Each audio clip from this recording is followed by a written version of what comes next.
Halo, selamat siang. Rekan-rekan media semuanya, selamat datang ya di acara atau di talk show Hydroclean berkolaborasi dengan Tentang Anak. Tema talk show kali ini adalah cara tepat atasi anak balita rentan alergi tungau.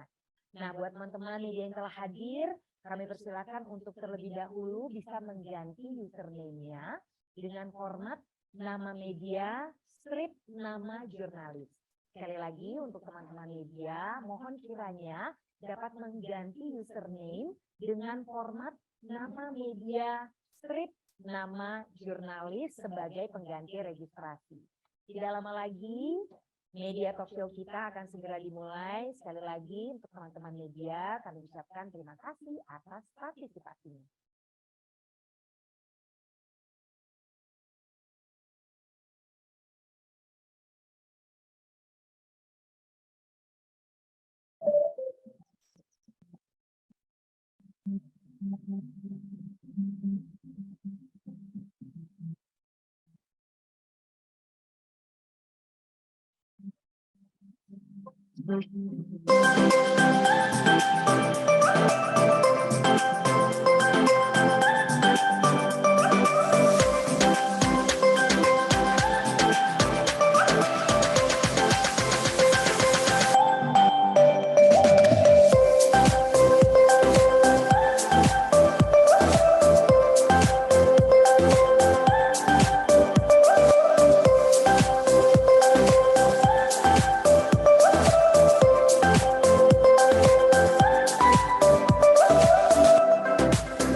Assalamualaikum warahmatullahi wabarakatuh. Salam sejahtera teman-teman media semua. Shalom, Om Swastiastu, Namo Buddhaya, salam kebajikan. Senang sekali saya Mbak Batuta bisa menyapa teman-teman media di acara yang sangat istimewa. Jadi kita berkumpul ya di satu acara yang dipersembahkan oleh Hydroclean berkolaborasi dengan Tentang Anak.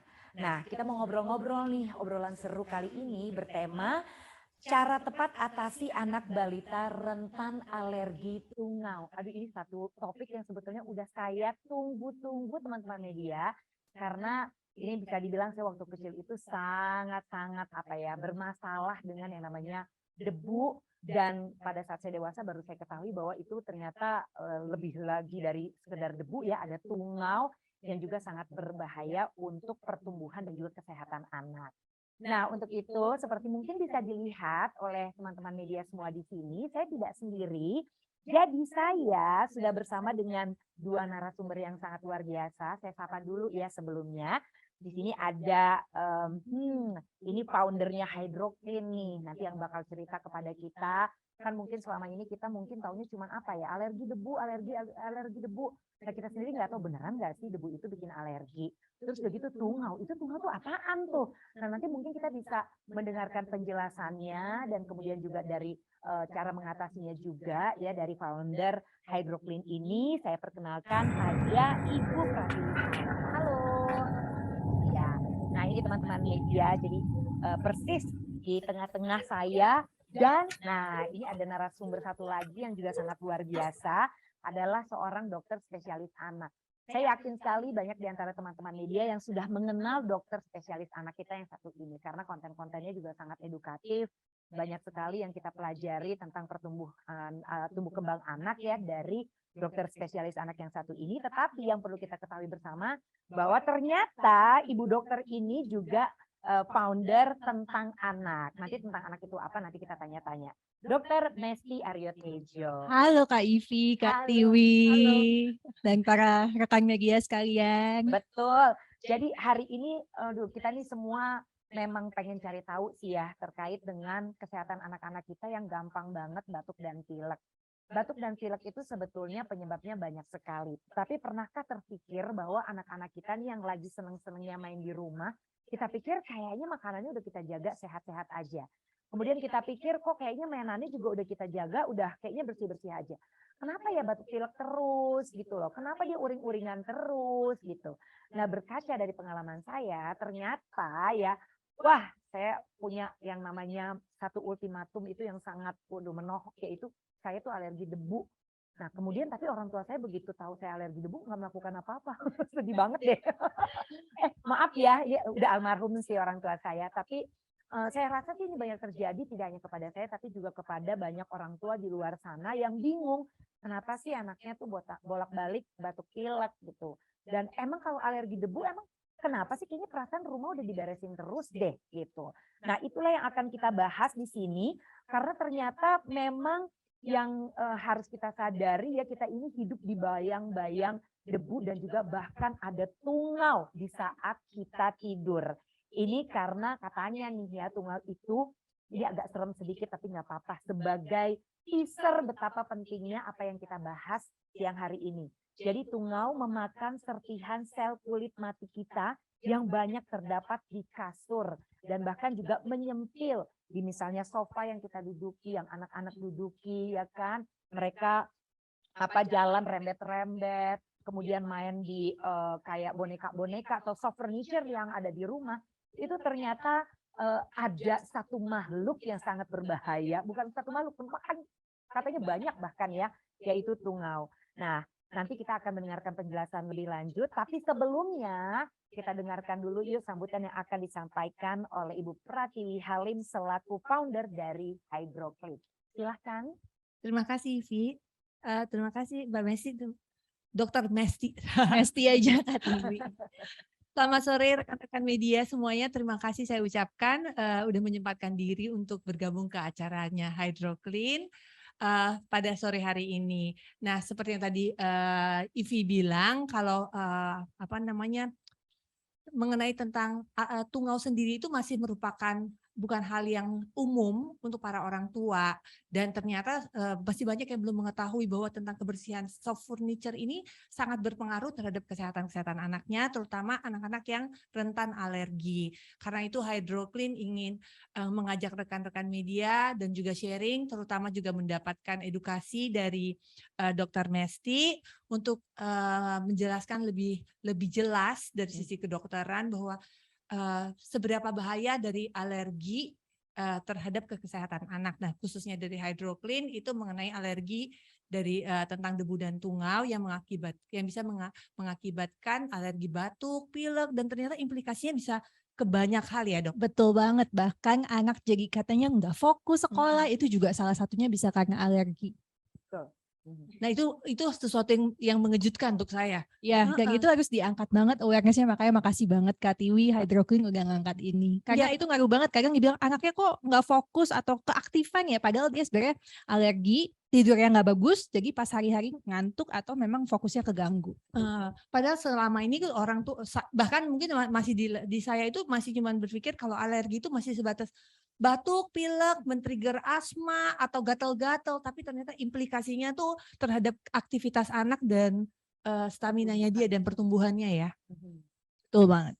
Ya, silakan. Ada lagi yang mau disampaikan mungkin dari Ibu Tiwi buat teman-teman media?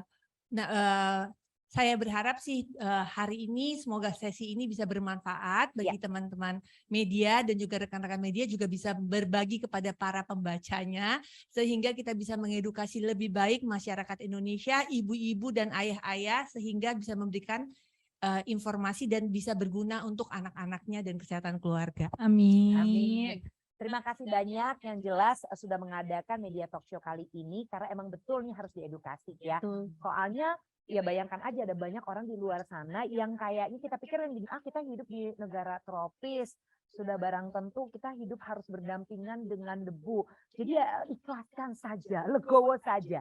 Padahal nggak demikian loh, ada kok solusinya. Kurang lebih seperti itu ya. Tapi kita ketahui dulu dampaknya seperti apa kalau anak balita kita rentan alergi tungau. Dan baiklah, kalau begitu kita sama-sama lihat dulu yuk ini satu video untuk membuat mungkin teman-teman media di sini jadi lebih kenal lagi. Sebetulnya hydroquin itu apa sih? Langsung saja kita saksikan video yang berikut ini.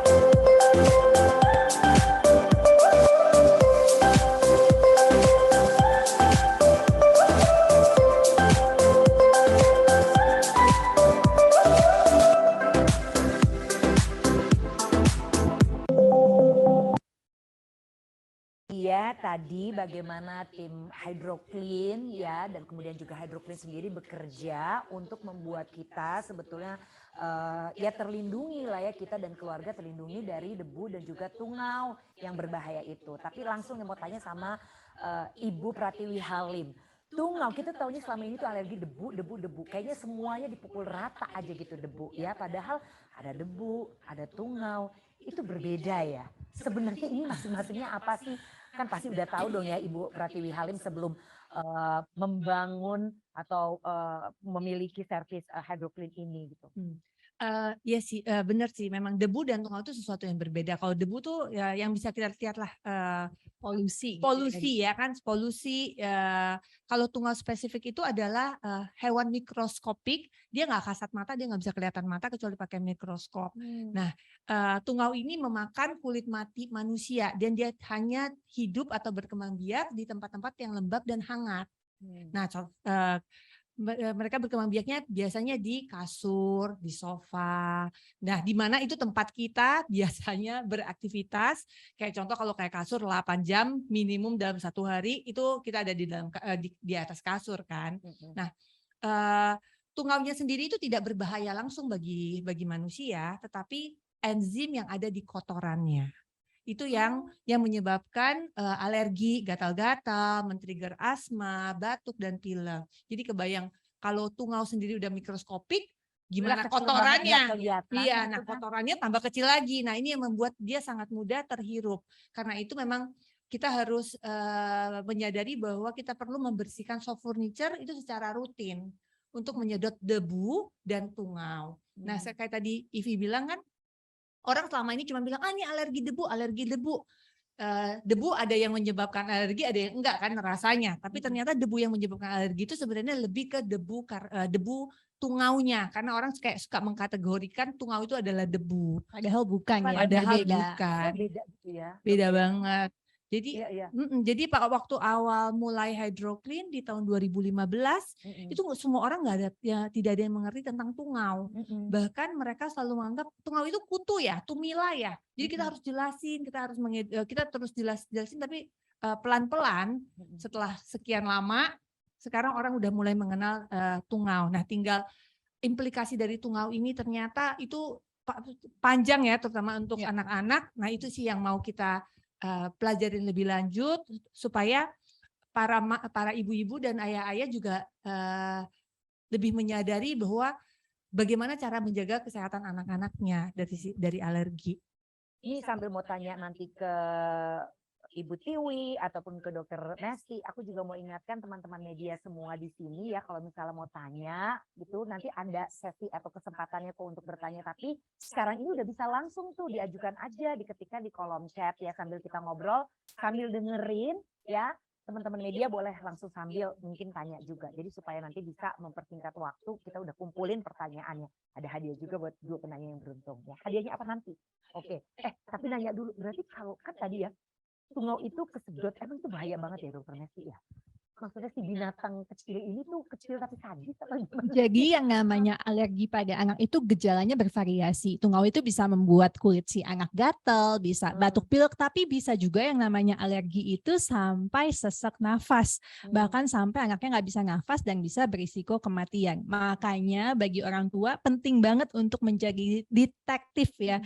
Karena yang namanya alergen itu bervariasi, mau tiba-tiba makan coklat alergi bisa, makan tomat alergi bisa, tungau alergi juga bisa. Nah, jadi penting banget tadi dipastikan bahwa kasur, sofa itu juga rutin dibersihkan gitu untuk mengevaluasi lagi kalau anaknya nih sering batuk pilek enggak, terutama malam pagi hari. Wah, jangan-jangan alergi tungau tuh gitu. Jadi penting banget. Iya, kalau berkaca kepada pengalamanku dulu gitu kan ya, itu tuh bertahun-tahun aku alamin, pergi ke sekolah itu dalam keadaan hidung meler. Nah, Tapi lucunya maksudnya gini loh, kadang ada yang misalnya nih, sekolah kan juga berdebu gitu ya, sekolah juga Ya. berdebu, tapi hilang di situ gitu. Jadi kan maksudnya nggak dari situ gitu kan, Betul. ini dari mana nih gitu. Oh, nah itu soft furniture.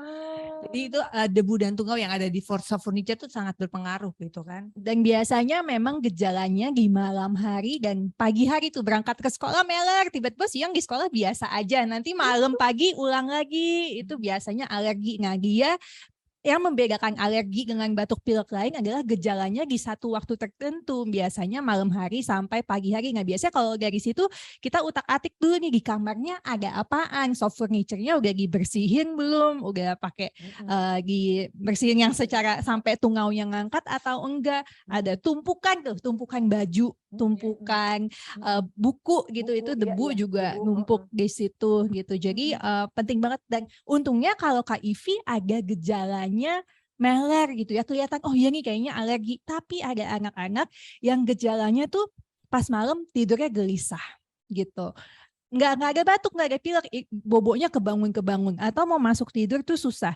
Ternyata pas dilihat hidungnya sama dokternya, waduh kesumbat semua hidungnya, ternyata napasnya nggak bagus, pas tidur malam ternyata napasnya mulutnya kebuka, gitu. Nah itu ternyata otaknya tuh oksigennya berkurang, dan itu salah satu penyebabnya yaitu tadi alergi debu, alergi tungau dari di kamar tidurnya, menyebabkan tidur yang nggak optimal. Tadi Kak Ivi juga bilang kan pertumbuhan.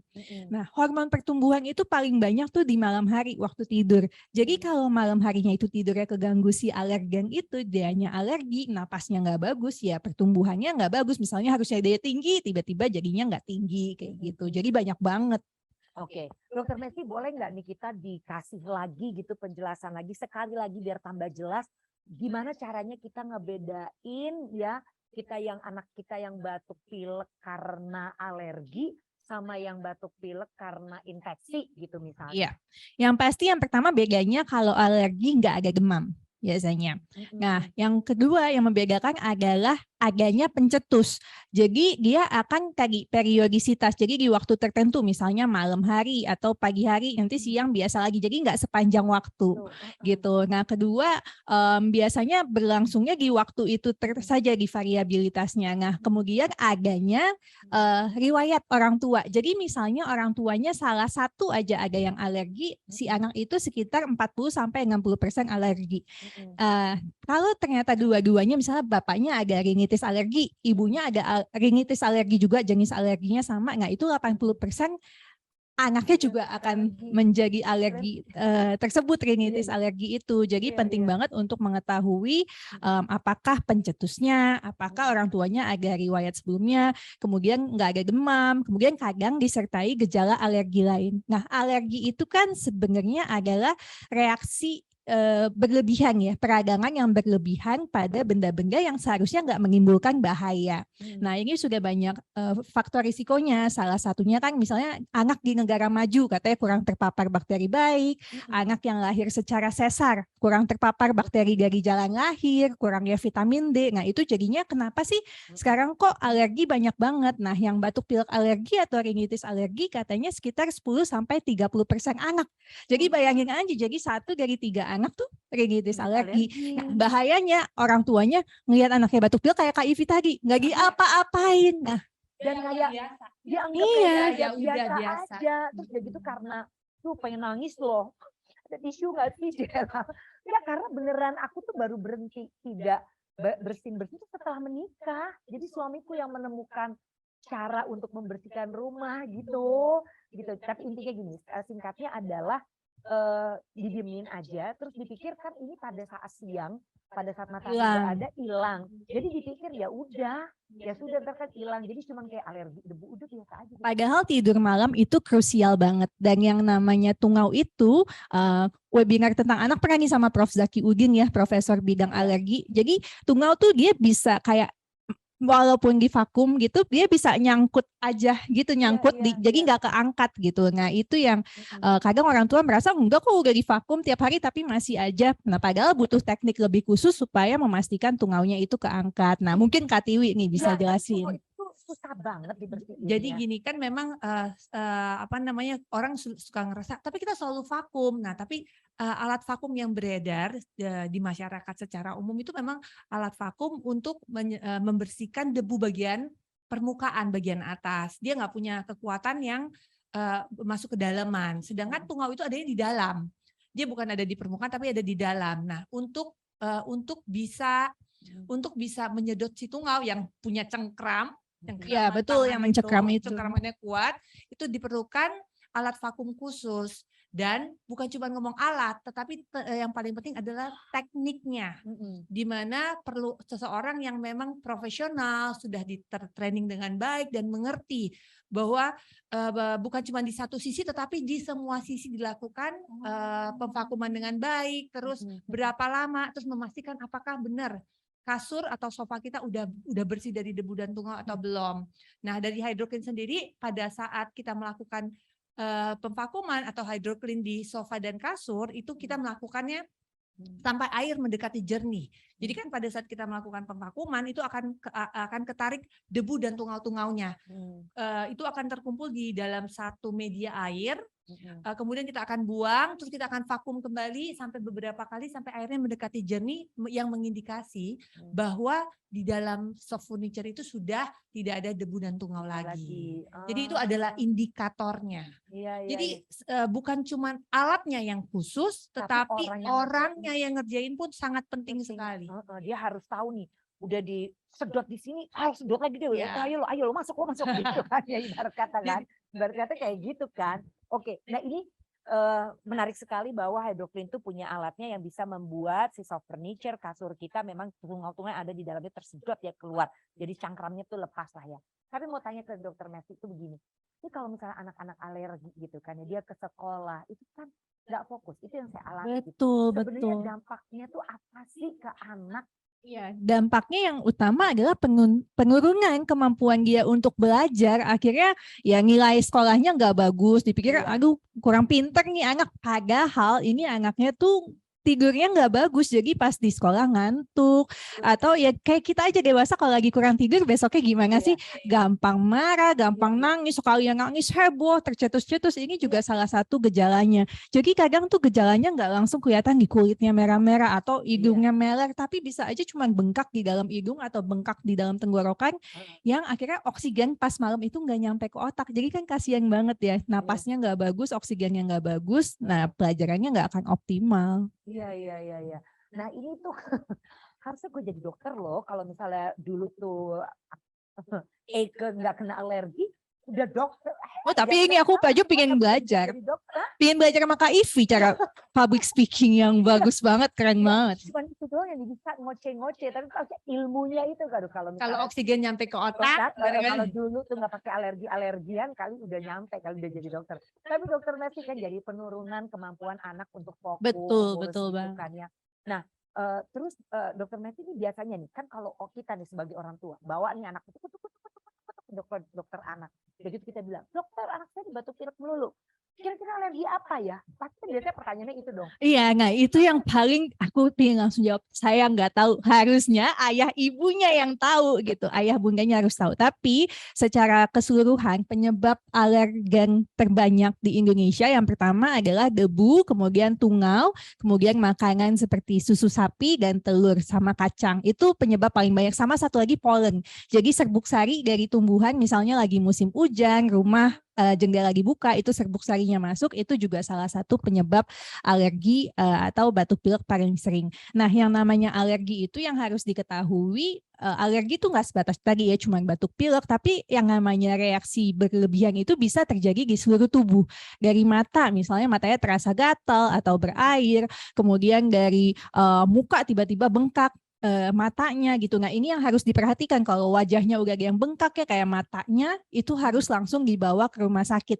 Kenapa? Karena mengindikasikan jangan-jangan pembengkakan di dalam hidungnya atau di tenggorokannya tuh luar biasa hingga mengancam jalan napas. Akhirnya dia bisa jadi sesak nafas. Nah itu harus mendapat obat suntikan gitu. Jadi orang tua sebaiknya kalau anaknya memang aduh kayaknya alergi nih, kita harus mengamati kapan sih waktunya terjadi alergi. Apakah ada makanan yang berbeda di hari itu, misalnya oh iya anakku biasanya minum susu nih, tiba-tiba setiap minum susu sapi kok jadi perutnya kembung, konstipasi, kemudian muncul ruam-ruam misalnya. Jadi harus dicatat dan orang tua tuh harus teliti ya.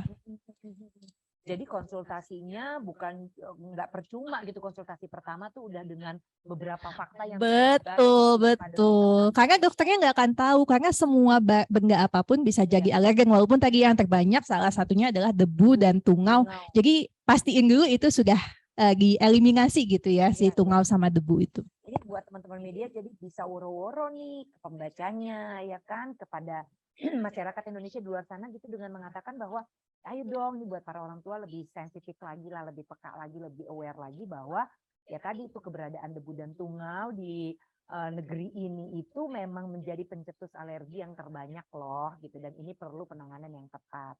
Nah, penanganan yang tepat itu seperti apa? Nanti sebelum aku ke Ibu Tiwi, seperti apa penanganannya? Yang pastinya pertama adalah atasi dan hindari pencetus. Selama mau dikasih obat apapun sama dokternya, mau dikasih obat alergi antihistamin, mau dikasih steroid, kalau pencetusnya masih terus ada ya akan timbul-timbul juga. Dan ini yang paling banyak aku alami sekarang ya, pasien tuh konsul, dok batuknya udah 2 minggu, udah mau 1 bulan. Ya ibu dan bapak yang harus lihat apa sih pencetusnya gitu. Apakah si tungaunya itu pastikan ya tadi kayak vakum udah dipastiin belum vakumnya benar gitu. Jadi harus dipastikan tungaunya itu terangkat. Kemudian makanan ada yang beda nggak? Harus pastikan catatan makanannya rapi. Ada yang berbeda nggak di hari itu yang oh setiap makan ini tiba-tiba gejalanya seperti ini. Nah itu orang tua harus menemukan. Jadi orang tua tuh harus teliti banget. Dan kalau misalnya gejalanya nggak ketemu, kadang dari dokternya bisa menganjurkan pemeriksaan lebih jauh.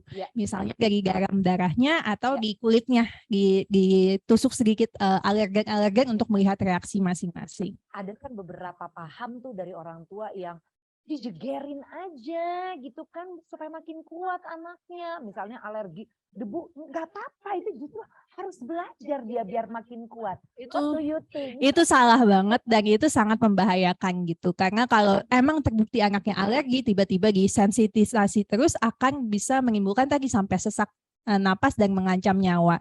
Tapi memang benar kalau anaknya nggak ada reaksi apa-apa yang terbukti sampai saat ini, memang semua bahan makanan itu harus dipaparin. Tapi kalau sudah terbukti alergi harus dihindari. Misalnya sekitar 6 bulan dicoba lagi. Karena kenapa? Yang namanya alergi pada saluran cerna misalnya biasanya terjadi karena saluran cerna anak tuh masih belum matur, belum cukup kuat barriernya, pertahanannya. Tapi seiring waktu nanti dia bisa, makanya kayak ada orang dewasa waktu kecil aku alergi udang, sekarang biasa aja karena waktu kecil itu saluran pencernaannya masih belum cukup matang gitu. Nah, jadi setiap 6 bulan bisa dicobain tentunya dengan pengawasan dokter anaknya. Baik. Nah ini Bu Tiwi, kan kita pengen tahu ya, oke sekarang sadar deh nih ya bahwa kita tuh harus rajin-rajin ngebersihin kasur kita ya. Karena kita tahu ada binatang nakal ya di bawahnya itu siapa si mikroskopik itu, si tungau itu. Nah pertanyaannya berapa kali harus kita bersihin ini gitu? Ada nggak waktu-waktu yang dianjurkan? Kalau untuk anak yang memang punya resiko alergi, Iya. kita merekomendasi itu sebulan 1 kali. Tetapi jika memang tidak punya resiko alergi yang tinggi, tetap juga harus dibersihkan soft furniture-nya itu sekitar 3 sampai 6 bulan 1 kali. Itu kenapa? Karena sebenarnya si tungau ini memang selalu ada di soft furniture dan dia selalu akan berkembang biak. Nah, kalau kita dia selalu berkembang biak. Jadi Banyak banget dia telurnya banyak ya. banget. Di dalam satu sofa itu mungkin bisa berjuta-juta, bisa 10 juta tungau. Karena dia saking kecilnya kan kita nggak kelihatan. Nah, nggak berarti bahwa kalau kita nggak alergi terus nggak dibersihin gitu kan. Cuman periode waktunya mungkin bisa lebih panjang. Sekali lagi saya ulangin, kalau untuk anak yang resiko alerginya tinggi itu disarankan 1 bulan 1 kali. Untuk yang tidak resiko alergi tinggi itu bisa dilakukan 3 sampai 6 bulan. Karena kan alergi sendiri kayak tadi Dokter Mesty bilang nggak selalu tentang gatal-gatal, Betul. nggak selalu tentang batuk dan pilek, tapi ternyata tidurnya tidak nyaman, tidurnya nggak cukup, oksigen yang nggak nyampe ke otak sehingga mempengaruhi dari tumbuh kembang anak, dan itu yang lebih susah lagi dideteksi. Betul, Ya kan? Dan kita tentunya dengan semua program dan aktivitas yang orang tua berikan kepada anak untuk memaksimumkan tumbuh kembang, segala sesuatu dan kita harus mulai dari rumah ya. Betul. Yang paling utama pertama dari rumah, kalau udah optimum baru dari kegiatan-kegiatan lainnya gitu. Sebenarnya apa aja sih yang bisa dibersihin gitu loh? Maksudnya kan tadi kan ya kasur udah tersebut, udah gitu juga tempat ya sofa ini gitu. Apalagi sih? Selain kasur, sofa itu karpet dan gorden. Jadi kalau kayak karpet sebenarnya itu nggak tungau. Kenapa? Karena biasanya kan karpet lebih untuk diinjek di kaki ya. Nah, tungau itu dia bisa berkembang biaknya jika dia bersentuhan dengan kulit mati manusia. Karena kan memang makanannya adalah kulit mati manusia. Oh, gitu. Tapi karpet dan gorden itu menyerap debu. Nah, kalau nggak dibersihkan dengan rutin, itu juga merupakan alergen yang luar biasa. Gitu, baik. Nah, ini sebelum kita sampai kepada pertanyaan yang diberikan oleh rekan-rekan media, pengen tanya karena kan Dokter Mesty juga punya 2 anak ya. Terus ini Betul. gimana nih dua-duanya ada alergi debu dan tungaunya enggak?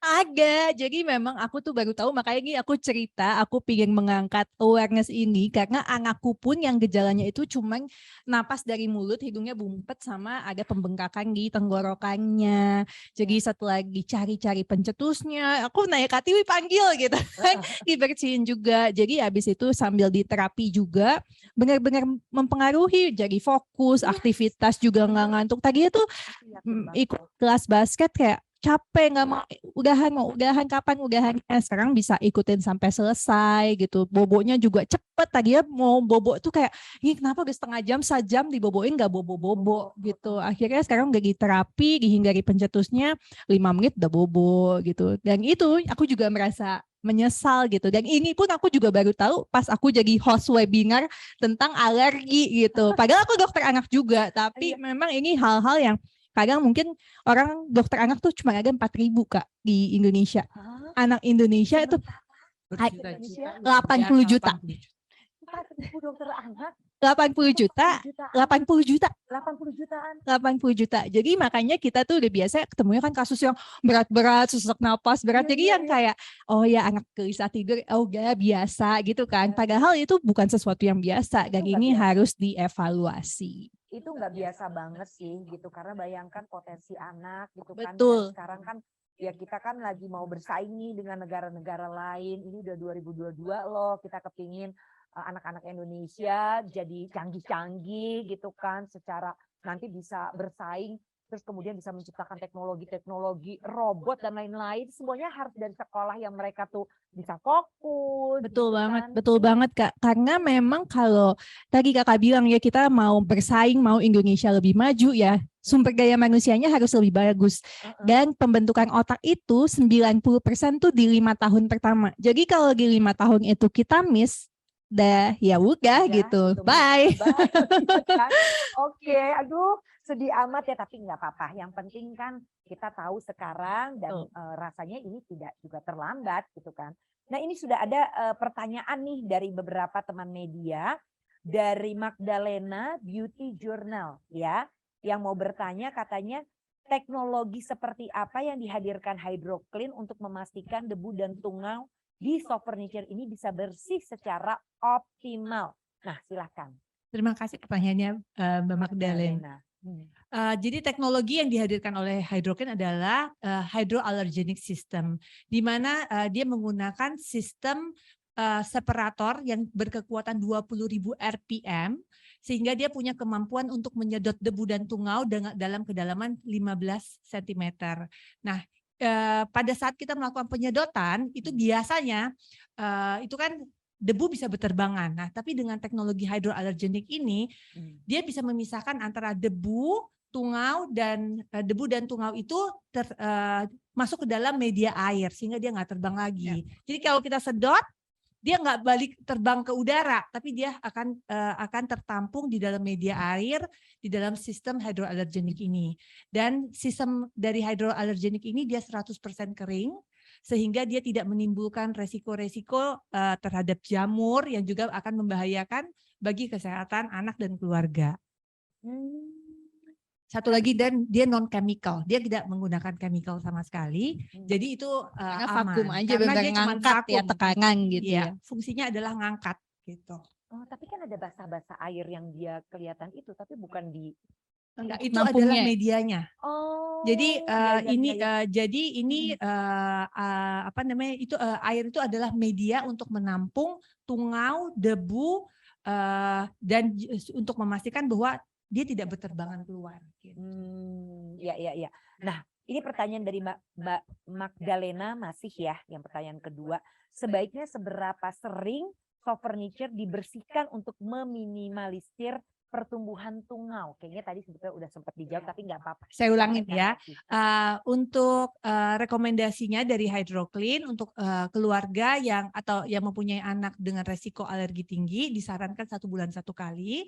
Cuma untuk yang mungkin tidak punya resiko alergi tinggi itu bisa dilakukan 3-6 bulan sekali, karena terutama kita kan hidup di daerah tropis ya, debu di mana-mana, terus aktivitas di sofa maupun kasur itu tinggi sekali, dan berinteraksi dengan kulit manusia. Jadi 3-6 bulan sekali itu at minimum lah harus dilakukan. Sama mungkin dipastikan juga nggak ada yang lapuk ya Kak, kasurnya lapuk, karena itu kan akan menjadi sumber debu baru, horden yang lapuk juga ya, karena berapa kali kayak udah dibersihin terus kok debuan lagi banyak, taunya kasur udah terlalu lama atau horden udah kena paparan matahari juga ya Kak. Iya betul, ini sebenarnya case-nya case saya sebetulnya. Ada case di mana kenapa masih debuan ya, ternyata begitu ditelusurin kasurnya lapuk, terus gordennya juga urai matahari karena sering terpapar matahari, sehingga kan kain-kain itu akan jadi lapuk kan. Kalau dia agak lapuk jadi debu-debunya akan lepas gitu. Iya betul ya. Makanya kita udah case sendiri-sendiri gitu ya. Masing-masing curhatan masing-masing. Jadi bukan ngarang ya. Betul. Bukan ngarang karena memang maksudnya memang terjadi dalam kehidupan sehari-hari dan sangat mengganggu tentunya. Sangat mengganggu. Bersin di pagi hari itu di usia mungkin 30-an tahun. Bayangkan waiting that long gitu ya untuk bisa, kan sedih banget gitu ya. Kayaknya nggak ada yang solusi gitu. Itu baru 30 tahun. Itu pun suamiku yang begini ini ngebersihin. Oh dia kan selalu yang ini harus divakum, pokoknya ini harus begitu. Oh ya tadi nyebut vakum ya. Penting sekali juga untuk kita sadarin bahwa vakum debu dan tungau ini berbeda dengan vakum yang biasa. Karena banyak juga sih yang bilang bahwa ini vakum bisa pakai vakum ini kok untuk debu dan tungau. Tetapi itu sebenarnya tidak bisa gitu. Karena kayak tadi Dokter Messi udah sharing bahwa tungau itu ada di dalam dan dia punya cengkeram sendiri yang memang sangat butuh kuat. kekuatan yang tinggi, ya butuh kekuatan isap yang tinggi untuk bisa mengangkat si debu dan tungau ini gitu. Jadi nggak cuma sembarang alat vakum. Ya. Ini ada dari Denny di femindonesia.com, katanya apakah tungau benar-benar dapat dihilangkan? Bisa nggak dihilangin sama sekali gitu? Jadi kita bisa membersihkan tungau sampai bersih dari satu soft furniture, tetapi itu nggak bisa hilang. Kenapa? Karena seiring dengan digunakan, seiring dengan adanya interaksi antara soft furniture dengan kulit manusia yang ada kulit mati manusianya, which itu adalah makanannya, tungau akan kembali. Gitu. Itu sama kayak debu. Kayak kita kalau bilang kita kalau udah nyapu satu kali, terus kenapa harus nyapu lagi? Ya karena besok kan harus nyapu lagi karena debu akan selalu ada gitu. Terus selain vakum, apakah ada cara lain menghilangkan tungau? Ada cara lain enggak? Menghilangkan sejauh ini sih yang saya tahu adalah kita melakukan penyedotan tungau ya.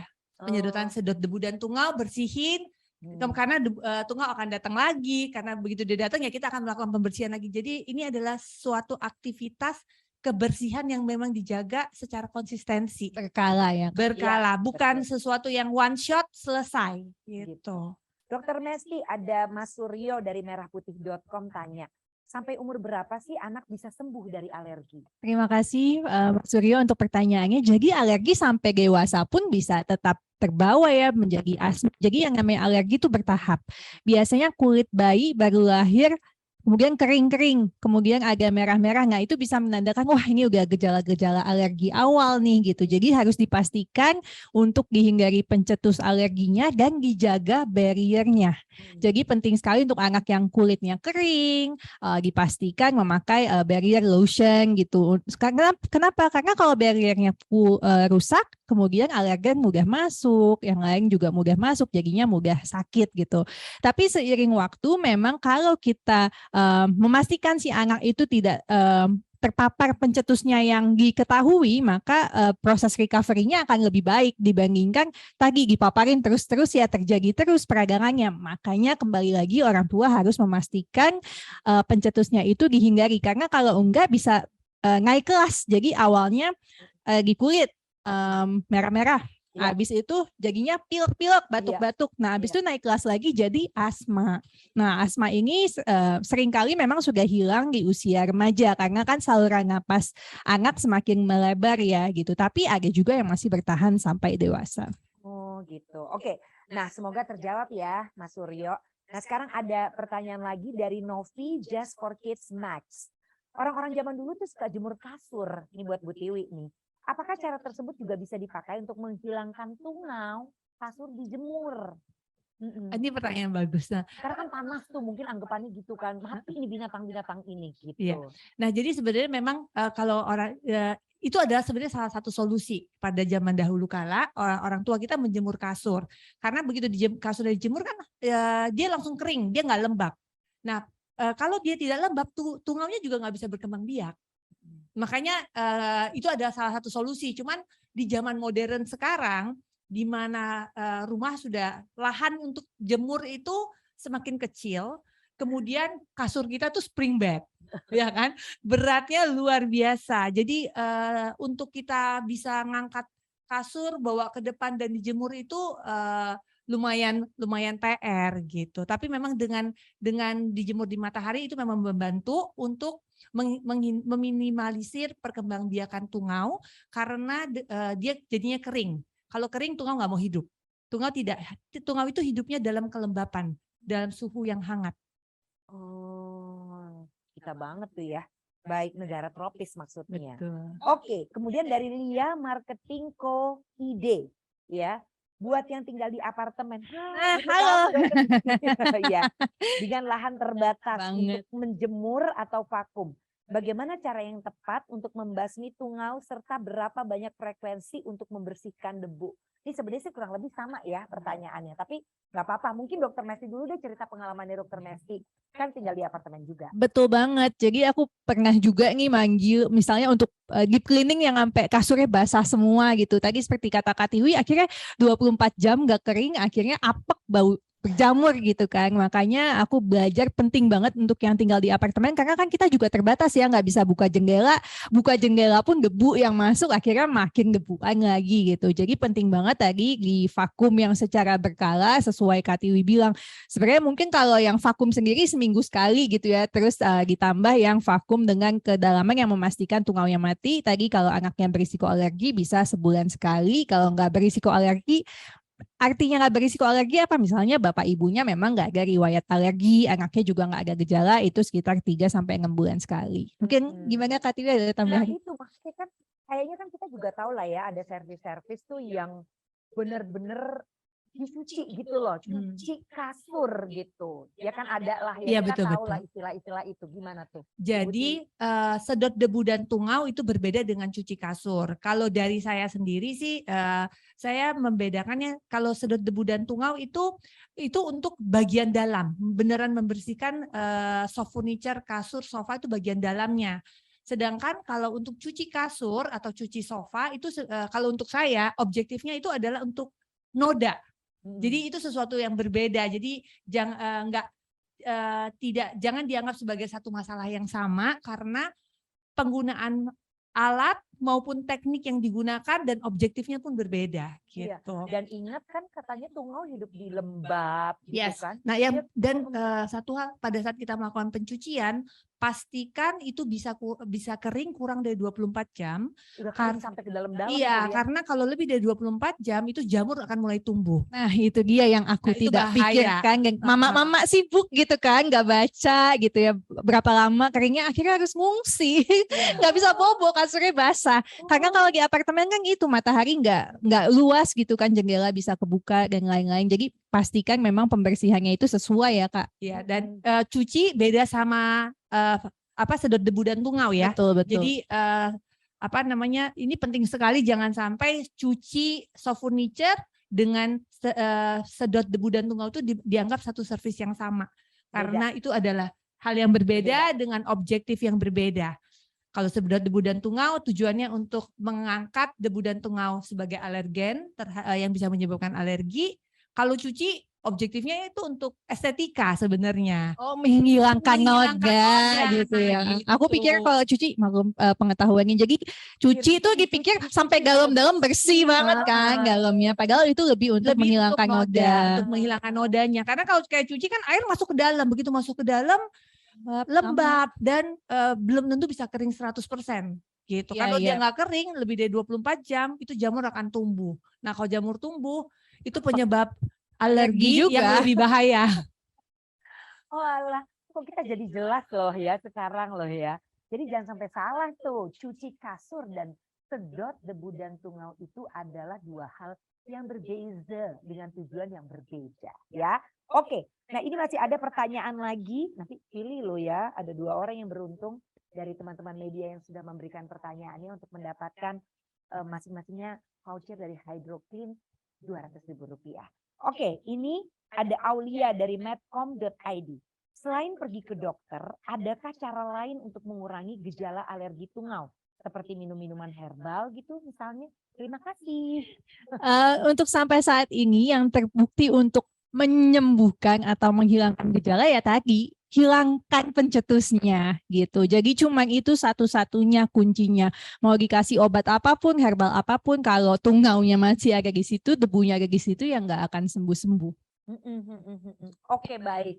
Nah itu sudah terjawab, tapi mungkin terakhir kali Bu Tiwi, kalau lokasi jangkauan Hydro Clean itu ada di mana saja? Silahkan. Hydro Clean itu sudah hadir di 18 kota, di Jabodetabek, Bali, Surabaya, Makassar, Pekanbaru, Palembang, dan kota-kota lainnya itu bisa dilihat di website atau Instagramnya hydroclean.id.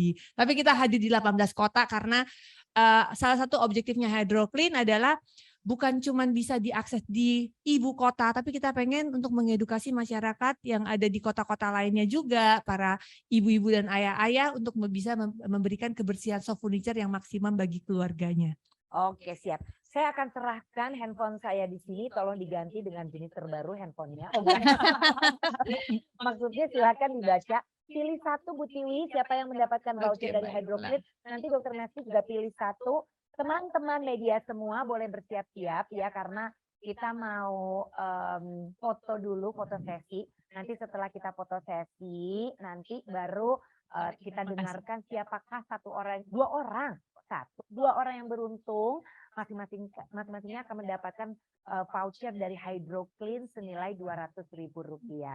Oke, kita foto dulu aja. Foto dulu yuk, foto abis itu baru pengumumannya. Yuk kita foto dulu, foto sesi dulu ya. Kita foto dulu biar juga bisa di screenshot sama teman-teman media. Makasih antusiasmenya loh teman-teman media. Yuk kita foto. 1, 2, 3. Sekali lagi 1, 2, 3. Nah, oke, baik. Nah, sekarang pengumumannya nih.